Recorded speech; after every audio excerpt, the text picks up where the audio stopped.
En este vídeo vamos a continuar viendo más parámetros del shader estándar. Ya habíamos visto cómo a la tetera se le había aplicado un mapa en el canal difuso y habíamos visto los parámetros especulares, el nivel especular y el glossiness. Si desplegamos la pestaña de mapas, podemos ver que se le había aplicado en el canal de reflexión un mapa Ray Trace, mediante el cual conseguíamos que el objeto reflejase el entorno. Nos vamos a centrar en el mapa que le hemos asignado en el canal difuso. Entramos en los parámetros del mapa. Aquí vemos que a nuestro bitmap se le está aplicando un tipo de filtrado.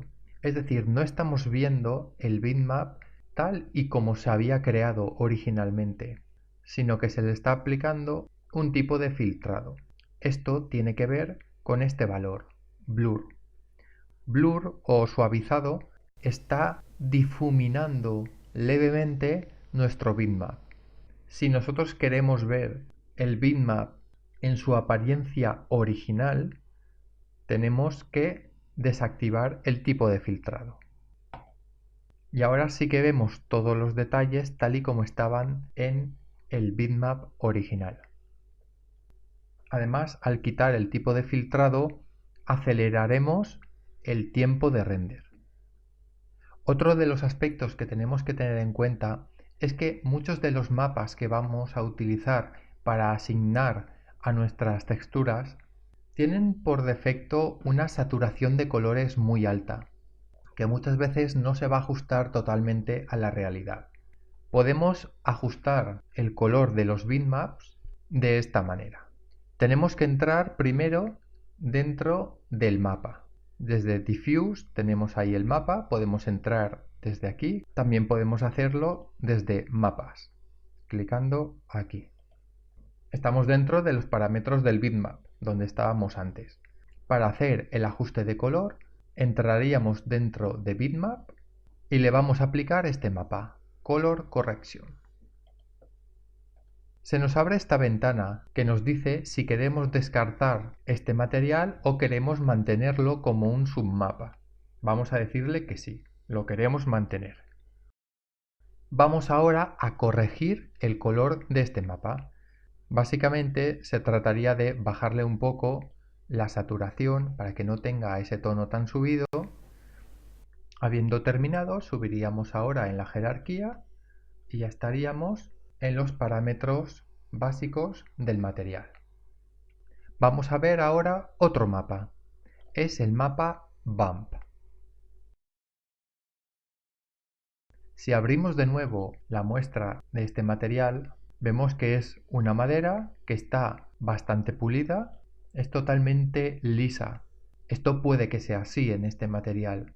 Por eso vamos a aplicar ahora una madera rugosa a la esfera y vamos a ver cómo trabajar con el mapa Bump. Vamos a crear el material nuevo. Seleccionamos un slot vacío, vamos al canal difuso y vamos a aplicarle este bitmap de madera rugosa.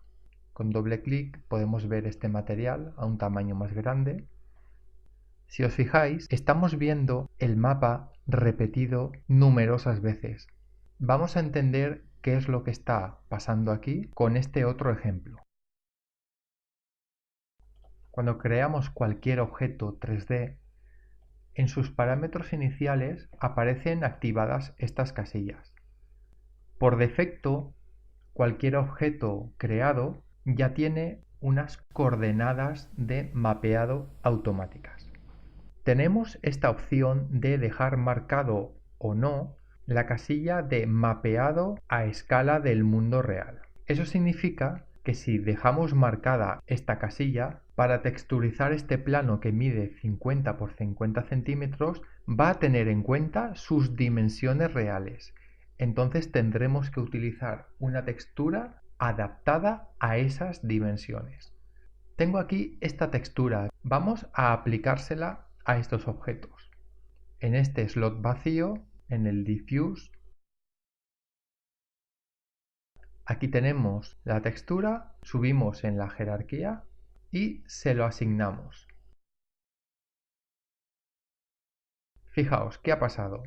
Nosotros no estamos viendo al completo la textura dentro de este plano. Estamos viendo solamente una cuarta parte. Se debe a que la textura está teniendo en cuenta las dimensiones del plano. Vamos a entrar de nuevo en el bitmap.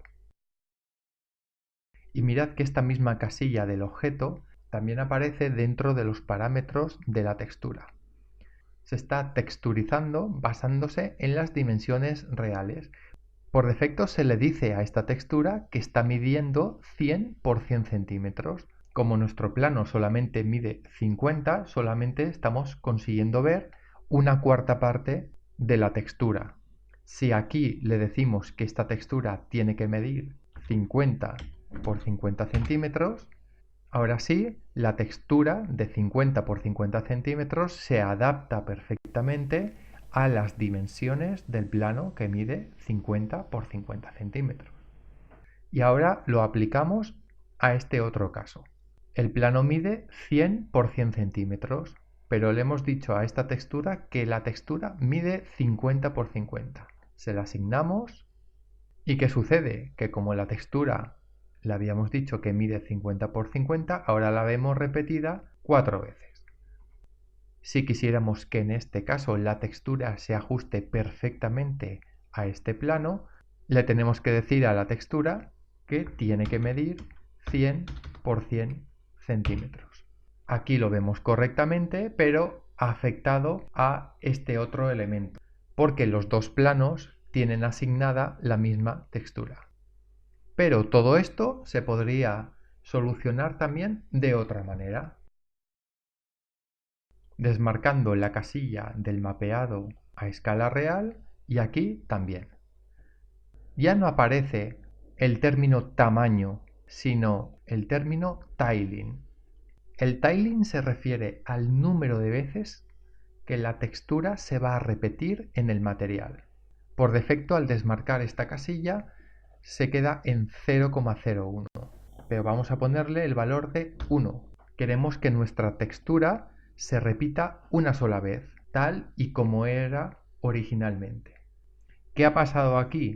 En el caso del plano pequeño, que habíamos desmarcado la casilla igual que a la textura, hemos cambiado el condicionante para aplicar la textura. Ya no tiene en cuenta las dimensiones ni de la textura ni del objeto, sino solamente está hablando de las veces que se va a repetir esta textura. Y esta textura ahora mismo se repite una sola vez. Si queremos que se repita 2 veces, es tan sencillo como decirle aquí que se repita 2 veces. El plano de 100 centímetros sigue esperando que se le aplique una textura basada en el tamaño real, pero esta textura ya no está basada en el mundo real, sino que está basado en el número de repeticiones. Por lo tanto, para controlar la texturización de elementos, o se desactiva en ambos casos la casilla o se activa en ambos casos la casilla. Voy a desactivarlo en este caso y como veis, independientemente del tamaño, la textura ahora se está repitiendo 2 veces, de izquierda a derecha y 2 veces de arriba a abajo. Como habíamos dicho antes, se recomienda que para las texturas que se le aplican, sobre todo al canal difuso, es conveniente quitarle el tipo de filtrado, para que la textura se vea sin el efecto de suavizado. Vamos a probar con otro ejemplo. Tengo aquí esta textura que he creado, que mide igual que la otra, 1024 por 1024. En dimensiones reales, la textura mide 36 por 36 centímetros. Aquí tengo mis dos planos, uno de 50 y el otro de 100. En ambos casos la casilla del mapeado a escala real está desactivado. Vamos a activarlo.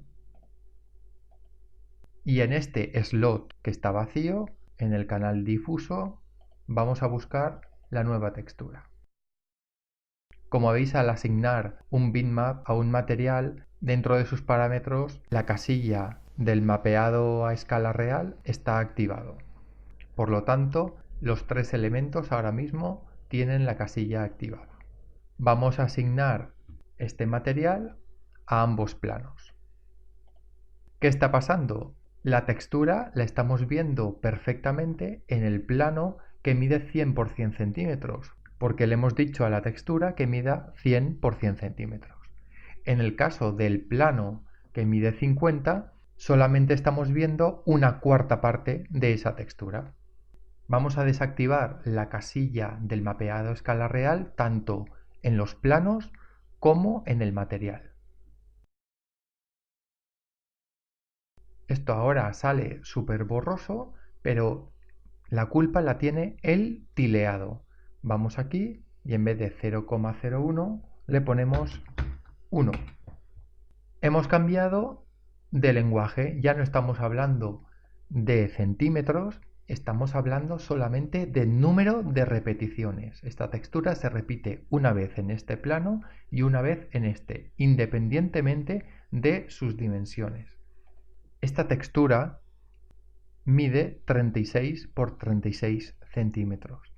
Por lo tanto, si nosotros no tenemos en cuenta las dimensiones reales de nuestro objeto 3D y le aplicamos una textura, corremos el peligro de que al renderizar la textura, el bitmap, aparezca desenfocado con cierta pérdida de calidad porque las dimensiones reales de la textura son más pequeñas que las dimensiones reales del objeto 3D.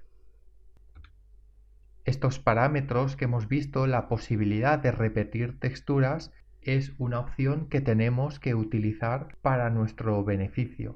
Si nosotros queremos utilizar una textura de esta manera, en el que vemos que hay un patrón que se va a repetir varias veces, esta textura de 1024 por 1024 podríamos reducirla a una cuarta parte,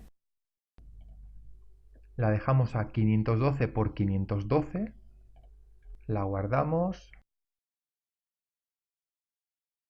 En este slot vacío es esta, la de 512.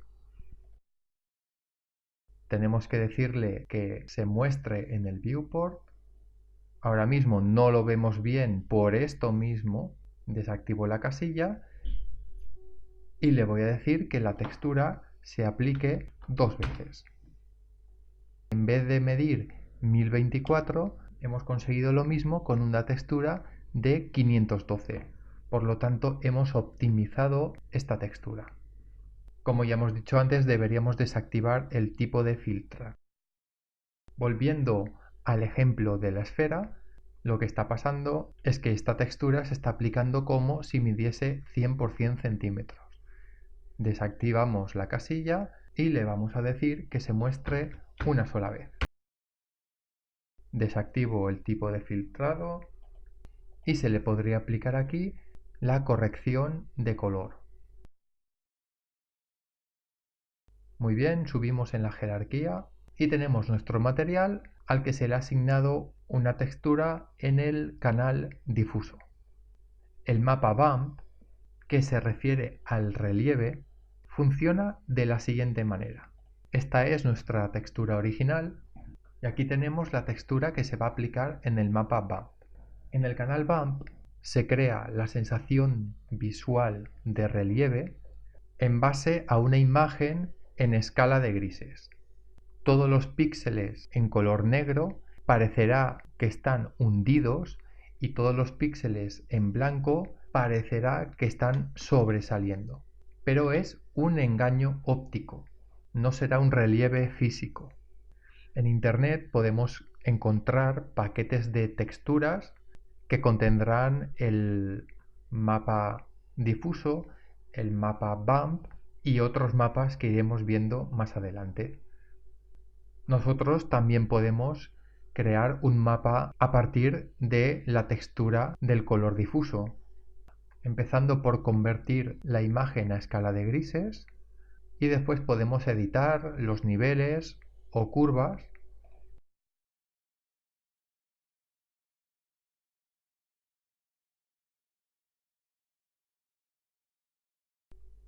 hasta conseguir el efecto deseado. Pero tenemos que ser conscientes, todo lo que se quede en tonos negros aparecerá como hundido. Esto ahora lo guardaríamos con otro nombre, por ejemplo aquí que se le ha puesto la palabra bump, y en 3D se lo asignaríamos a nuestro material dentro del canal correspondiente. Fijaos que mal se ve y de nuevo es por esto mismo. Por defecto el valor del canal bump viene con un valor de 30. Conviene no ser muy exagerados y subir demasiado este valor porque nos creará tal vez efectos no deseados. Como veis, activando y desactivando el canal bump se crea la sensación visual de que el material tiene volúmenes, tiene grietas, pero si os fijáis en el contorno de la esfera, aunque activemos o desactivemos, el contorno se mantiene igual. Es decir, en los bordes no estamos viendo esas grietas. Aquí en esta casilla lo podemos renombrar. Voy a poner madera rugosa. Selecciono la esfera y ahora le decimos asignar el material a la selección y mostrarlo en el viewport. Hemos asignado el material, pero la esfera no se ve con el material bien aplicado.